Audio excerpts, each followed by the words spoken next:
На конкурсе «Моя профессия, мой почет» выбрали лучших швей Туркменистана.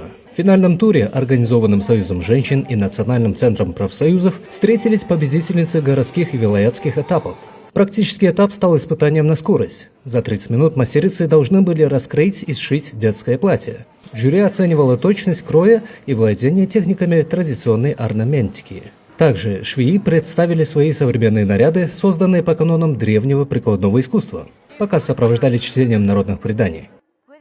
Сегодня в нашей прекрасной столице «Жемчужине Азии» мы удостоились первого места на государственном этапе профессионального конкурса, проводимого среди женщин под названием «Моя профессия, мой почет». Первый этап конкурса сопровождался песнями и игрой на дутаре. Во втором этапе конкурса мы соревновались в шитье платья для 5-6-летней девочки за 30 минут, а также в представлении сшитого нами платья. В третьем туре конкурса мы соревновались, надев сшитые нами наряды и представляя их.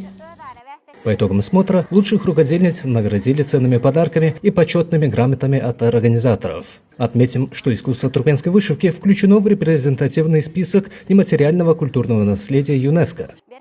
Сегодня в честь одного из наших прекрасных праздников Международного женского дня, 8 марта, проводится государственный этап конкурса под названием «Моя профессия, мой почет». Мы, приехав из Балканского вилаята, удостоились на сегодняшнем конкурсе главного приза. Это нас очень радует и наполняет гордостью. Создаются широкие возможности для того, чтобы мы, туркменские женщины и девушки, могли трудиться и становиться мастерами выбранной профессии. В сегодняшнем состязании мы соревновались с очень умелыми и искусными женщинами. То, что среди них нас выбрали как самых искусственных швей, нас также безмерно радует и заставляет гордиться.